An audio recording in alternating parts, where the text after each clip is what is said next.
হায়রে মা জননী আমার, হায়রে মা জননী, হায়রে মা জননী আমার, হায়রে মা জননী। মাগো তোমার মতো লয় না কেহ, আমায় বুকে টানি, আঁচল দিয়া মুছে না কে,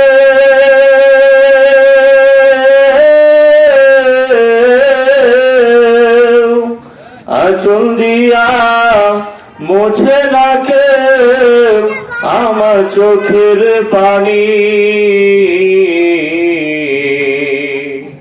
হায়রে মা জননী আমার, হায়রে মা জননী। চইলা গেল কোন জানা, আমায় নিলা না, পথে পইরা কান্দি আমি, নাই রে ঠিকানা। চইলা গেল কোন জানা, আমায় নিলা না, পথে পইরা কান্দি আমি, নাই রে ঠিকানা।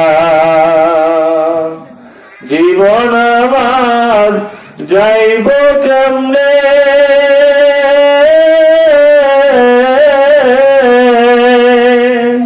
জীবন আমার যাইব কেমনে, একটু ভাবনি।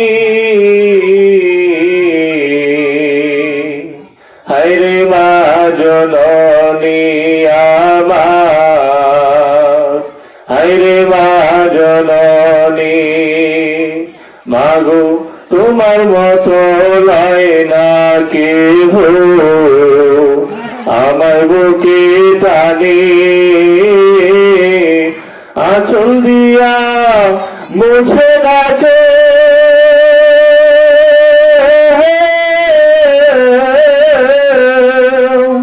আঁচল দিয়া মুছে না কে আমার চোখের পানি। হায়রে মা জননী আমার, হায়রে মা জননী, হায়রে মা জননী আমার, হায়রে মা জননী।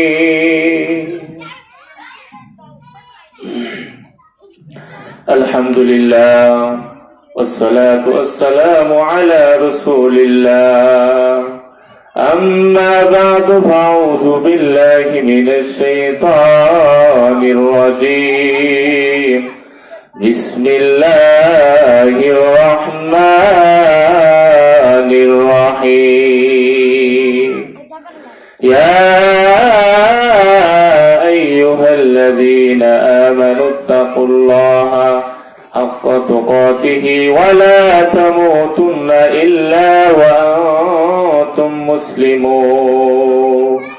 صدق الله المولانا العظيم.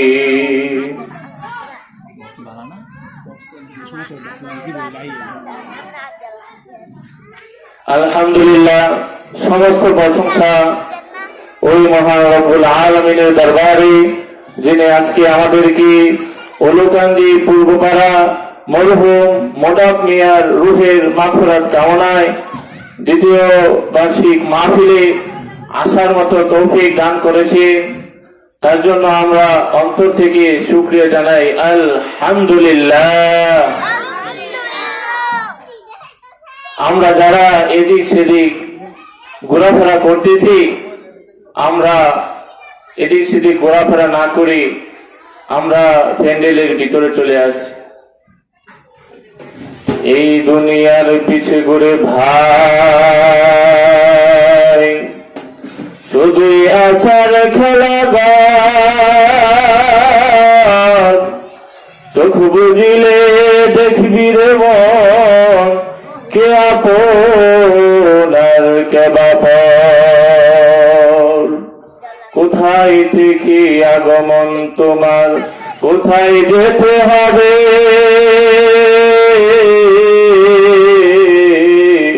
কে আনিল কি কারণে জানা নাই যেভাবে। নদী পথে নৌকা চালাও কেরে মাঝি ভাই, বেলা ডোবার আগে আমি ও পারে যেতে চাই। ডুবে গেলে বেলা রে আর উঠে না, ভেঙে গেলে মেলা রে আর জমে না। লা ইলাহা ইল্লাল্লাহ, লা ইলাহা ইল্লাল্লাহ, লা ইলাহা ইল্লাল্লাহ। দুনয়ন মেলে যেদিকে তাকাই, তোমার নিয়ামত দেখিতে পাই। দুনয়ন মেলে যেদিকে তাকাই, তোমার নিয়ামত দেখিতে পাই। কামনা করি শুকুর আদায়, কামনা করি শুকুর আদায়, ও বে মাবুদ আল্লাহ তাআলা। লা ইলাহা ইল্লাল্লাহ, লা ইলাহা ইল্লাল্লাহ, লা ইলাহা ইল্লাল্লাহু মুহাম্মাদুর রাসূলুল্লাহ সাল্লাল্লাহু আলাইহি সাল্লাম। আমি আপনাদের মাঝে একটি কোরআনের আয়াত পাঠ করেছি। কোরআনে আল্লাহ রাব্বুল আলামিন বলেন, ইয়া আইয়ুহাল্লাযীনা আমানুত্তাকুল্লাহ।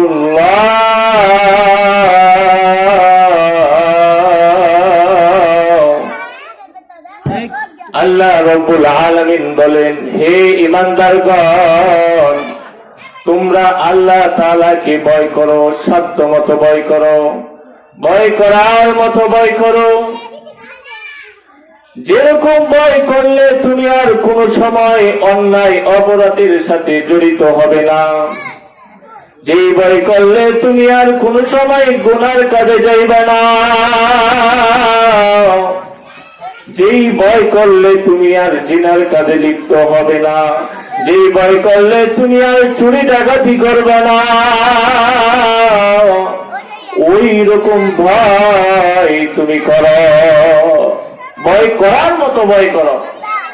আমরা তো আল্লাহ তাআলাকে ভয় করি শুধু মুখে মুখে, কিন্তু কলবের ভিতরে কোনো ভয় নাই।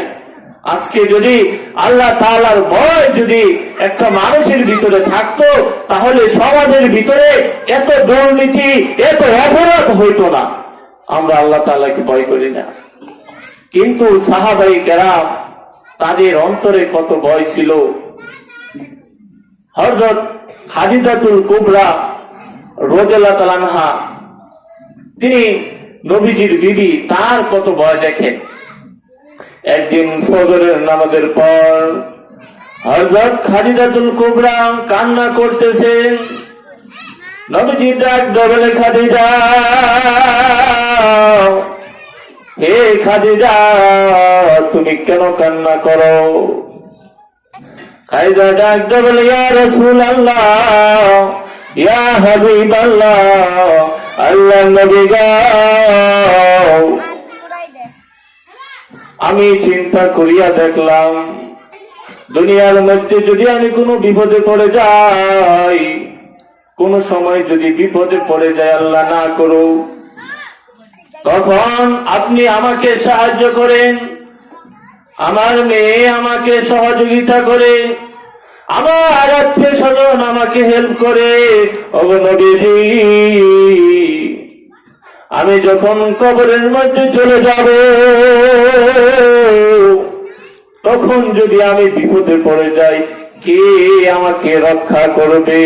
ওগো নবীজি, আমার যে কোনো সামান নাই। নবীজির বিবি, নবীজির খেদমতে যার জীবন বিলীন করে দিয়েছে, সে বলতেছে আমার আমল যদি আল্লাহ কবুল না করে তখন কি হবে? অন্ধকার কবরে তো আমার সঙ্গী নাই, সাথী নাই। ওগো নবীজি, আমার যে কোনো সামান নাই। নবীজি ডাক্তার বলে, খাদিজা কান্না করিও না, তোমার কান্না আমি সহ্য করতে পারি না। খাদিজা ডাক্তার বলে, ইয়া রাসূলুল্লাহ, দুইটা শর্তের বিনিময়ে আমি কান্না বন্ধ করতে পারি। ওগো নবীজি, আমার যখন মৃত্যু হয়ে যাবে, আপনার একটা জামা আমার কাফনের মধ্যে দিয়ে দিবে। ওগো নবীজি, আমার বিশ্বাস আপনার জামা যদি আমার গায়ে থাকে, তাহলে কবরের ফেরেশতারা আমাকে চাপ দিতে পারবে না, কবরের মধ্যে আমার আযাব হবে না, এটা আমার বিশ্বাস। ওগো নবীজি, সবাই যখন আমাকে দাফন দিয়ে চলে আসবে, তখন আপনি আমার কবরের পাশে দাঁড়িয়ে থাকবেন। মুনকার নেকির কবরের মধ্যে যেই প্রশ্ন করবে, মুনকার নেকির প্রশ্নের উত্তর আপনি দিবেন। কবরের মধ্যে যে প্রশ্ন হবে, এই উত্তর আপনি দিবেন। ওগো নবীজি, আমি ভয় পাই, আমি যদি কবরের প্রশ্নের উত্তর না দিতে পারি। প্রশ্ন করবেন এই কবরের মধ্যে। খাদিজাতুল কুবরা বলতেছে, আমি যদি প্রশ্নের উত্তর না দিতে পারি আমার কি হবে? যখন খাদিজাতুল কুবরা রাদিয়াল্লাহু তাআলা আনহার মৃত্যু হয়ে গেল, কাফন দাফন সব কিছু শেষ হয়ে গেল, দাফন শেষে সবাই সবার বাড়িতে যায়, কিন্তু নবীজি কবর থেকে যায় না। আল্লাহ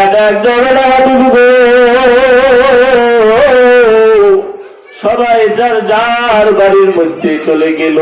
ওগো নবীজি, আপনি কেন বাড়িতে যান না? ওগো নবীজি, আপনি কেন কবরের পাশে দাঁড়িয়ে আছেন? নবীজি ডাকতে বলে, আল্লাহ, আমার খাদিজার প্রশ্নের উত্তর দেওয়ার জন্য আমি দাঁড়িয়ে আছি। আল্লাহ বলে, হাবিবি গো, প্রশ্নের উত্তর দেওয়া লাগবে না, প্রশ্নের উত্তর দেওয়া লাগবে না। খাদিজার প্রশ্নের উত্তর স্বয়ং আমি আল্লাহ দিয়ে দিয়েছি। ওরে আমার মাওলা রে, ওরে আমার মাবুদ রে, কোথায় গেলে পাইব তোমার ঠিকানা? তোমারে বুঝি আমি পাইলাম না। আল্লাহর পাইতে হবে নি? আজকে তারা জান্নাতে। তো আল্লাহরে যদি আমরা পাইতে চাই, তাহলে কি করতে হবে? আল্লাহকে ভয় করতে হবে। আমরা যদি একটু কষ্ট করে নিচে প্যান্ডেলের ভিতরে বসতাম তাহলে ভালো হইতো। আমরা যারা এদিক সেদিক আছে, আমরা সবাই প্যান্ডেলের ভিতরে বসে পড়ি। তো যেই কথাটা বলতেছিলাম, যে তাদের ভিতরে আল্লাহর ভয় কতটুকু, আর আমরা আল্লাহ তাআলাকে কতটুকু ভয় করি। হযরত ওমর রাদিয়াল্লাহু তাআলা আনহু, তিনাকে একদিন তার সাথী সঙ্গীগণ জিজ্ঞাসা করে তাকে বললেন, হে ওমর, আপনার চোখের নিচে কালো দাগ পড়ে গেছে, ওষুধ লাগান ভালো হয়ে যাবে। আপনার চোখের নিচে কালো দাগ ভালো দেখা যায় না। ওমর ডাক্তার বলে, সাথীগণ, কাল কিয়ামতের দিন আল্লাহ তাআলা যদি আমাকে জিজ্ঞাসা করে, হে ওমর, তুমি আমার জন্য কোন আমল নিয়ে আসছো, আর আমার আমল যদি আল্লাহ তাআলার সামনে পেশ করি, আল্লাহ তাআলা বলে যদি, হে ওমর, তোমার আমল আমার কাছে পছন্দ হয় না, তখন আমি কি করব? এ সাথীগণ, তখন আমি আল্লাহ তাআলাকে বলবো, আল্লাহ, ও আল্লাহ তাআলা, দেখে এই যে চোখের নিচে কালো দাগ পড়ে গেছে, ওগো আল্লাহ, আপনার ভয়ে কান্না করতে করতে চোখের নিচে কালো দাগ পড়ে গেছে, আপনার ভয়, কবরের ভয়, হাসরের ভয়, কান্না করতে করতে চোখের নিচে কালো দাগ পড়ে গেছে। কি পরিমাণ কান্না করছে তারা কবরের ভয়ে, মৃত্যুর ভয়ে। কিন্তু আমরা কবরকে ভয় করি না, মৃত্যুর ভয় করি না। কখন যে মৃত্যু চলে আসবে আমরা কিন্তু জানি না, আমাদের মরণের কতদিন বাকি আমরা জানি না। আমার মরণের কতদিন বাকি আমি জানিলাম না গো, আল্লাহ, মরণের কতদিন বাকি, আমার মরণের কতদিন বাকি আমি জানিলাম না গো, আল্লাহ, মরণের কতদিন বাকি। আজরাইল আসিয়া যেদিন কলাই দিবে ধরি, আজরাইল আসিয়া যেদিন কলাই দিবে ধরি, তখন আমার মনাদাই করে বালুকালুকি আমি জানিলাম না গো, আমার মরণের কতদিন বাকি, আমার মরণের কতদিন বাকি আমি জানিলাম না গো, আল্লাহ, মরণের কতদিন বাকি। হায়াত হইল হাতে বাইরে, মউত হইল পায়ে, হায়াত হইল হাতে বাইরে, মউত হইল পায়ে, যে জায়গায় যার মরণ হবে সেই জায়গায় চাই মরে আমি জানিলাম না গো, আমার মরণের কতদিন বাকি, আমার মরণের কতদিন বাকি আমি জানিলাম না গো, আল্লাহ, মরণের কতদিন বাকি। আমরা কেউ জানি না আমাদের মরণ কখন চলে আসবে। এর জন্য মরণের প্রস্তুতি নিতে হবে, আল্লাহ তাআলাকে ভয় করতে হবে, কবরকে ভয় করতে হবে, হাসরকে ভয় করতে হবে, ফুলসিরাতকে ভয় করতে হবে, জাহান্নামের ভয় করতে হবে। যদি আল্লাহ তাআলার ভয়, এই সবগুলা ভয় যদি আমার অন্তরে থাকে, তাহলে ইবাদত বন্দেগীর ভিতরে মজা চলে আসবে। তো সময় অনেক সংক্ষিপ্ত, যেই কথাটা বলতেছিলাম, যে কবরের মধ্যে যাওয়ার পরে কি হবে।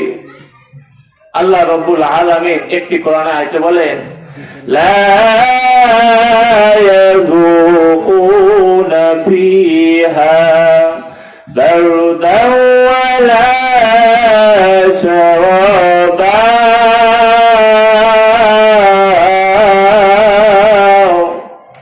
কবরের মধ্যে কোনো আরাম নাই, কবরের মধ্যে কোনো বাজারের পানি নাই, কবরের মধ্যে শুধু আযাব আর আযাব, কোনো শান্তি নাই। ওইখানে শুধু আগুন আর কষ্ট। তার জন্য এই কবরকে ভয় করতে হবে। এরপরে আরেকটা আয়াত আল্লাহ বলে, ওয়া মা লিল-যালিমিনা মিন